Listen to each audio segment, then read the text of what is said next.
Hello বন্ধুরা, আমি আমার নেক্সট ভিডিও নিয়ে চলে এসেছি। তোমরা আমার আগের ভিডিও যারা দেখেছো নিশ্চয়ই জানো যে আমি বলেছিলাম আমার ক্লায়েন্টের বিয়ে দেখার জন্য তোমাদেরকে আমার নেক্সট ভিডিওটা দেখতে হবে। তো আমি চলে এসেছি আজকে তার বিয়েতে। তো এই হচ্ছে ভেন্যু। ব্যাঙ্কোয়েটটা খুবই বড়, খুবই সুন্দর সাজিয়েছে। তো তোমাদেরকেও চারপাশটা ঘুরিয়ে দেখিয়ে দিচ্ছি যে কী কী ছিল আর কেমন ব্যাঙ্কোয়েটটা। তো আমার খুব লেট হয়ে গেছিলো, কারণ হচ্ছে মেকআপ ছিল, তারপর নিজে রেডি হওয়া, তারপরে ওর বিয়ের লোকেশনে যাওয়া। তো সব কিছু মিলিয়ে প্রচণ্ড লেট হয়ে গেছে, রাত হয়ে গেছে। তো বেশি এনজয় করতে পারিনি, ওর সাথেও টাইম স্পেন্ড করতে পারিনি। শুধুমাত্র ওর কারণে গেছিলাম, কারণ ও বলেছিল যে আমি যদি না যাই ও খুবই দুঃখ পাবে, কষ্ট পাবে। তো আমি চাইনি ওর বিয়ের দিনে ওকে কষ্ট দিতে।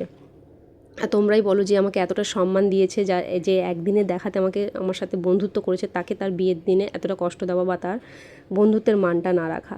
তো আমি তোমাদের সাথে বেশি কিছু শেয়ার করতে পারছি না, তাই অল্পের মধ্যে দেখিয়ে দিচ্ছি এখানে কী ছিল। তো এখানে দেখো পান, কফি, দই বড়া, দুরকম শরবত, ফুচকা, অনেক কিছু ছিল। আর ওর সাথে ভিডিও করতে পারিনি, তাই কিছু সেলফি তুলে নিয়েছিলাম। ওকে কেমন লাগছে তোমরা একটু জানিও। আমার তো খুব সুন্দর লাগছে, খুবই মিষ্টি লাগছে। তো অনেক রাত হয়ে গেছিলো, বেশি কিছু স্টার্টার খাইনি আমি। অনেক ভ্যারাইটিস ছিল, কিন্তু রাত হয়ে যাওয়ার কারণে আমি খাইনি। তো এখানে দেখো নিয়ে নিয়েছিলাম হচ্ছে বেবি কর্ন, পনির,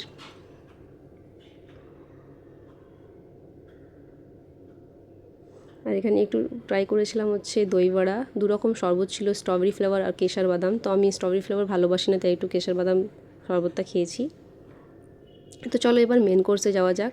মেন কোর্সে ছিল হচ্ছে মটরশুঁটির kachori, naan, mix raita, salad, chicken lababdar, আর হচ্ছে পাতুরি। তো খাবার খুবই টেস্টি ছিল, খুবই ভালো ছিল, আমার খুব পছন্দ হয়েছে খাবারগুলো। আর দেখো এখানে ছিল মাটন বিরিয়ানি, ঘোল। আর ডিজার্টে ছিল জিলেবি, গোলাপজামুন, রসমালাই, আর সবশেষে হচ্ছে আইসক্রিম। তো আইসক্রিম তোমাদের কার কার ফেভারিট আমাকে প্লিজ কমেন্টে জানিও। আমার তো খুবই ভালো লাগে, আমি এটা সবসময় খেয়ে থাকি, ঠান্ডা থেকেও এটাকে অ্যাভয়েড করি না, খুবই ভালোবাসি। তো আজকের মতো ভিডিও এখানেই শেষ। Thank you for watching my video. এরকম নতুন নতুন ভিডিও দেখতে হলে আমাকে লাইক অ্যান্ড ফলো করো। Tata, bye by.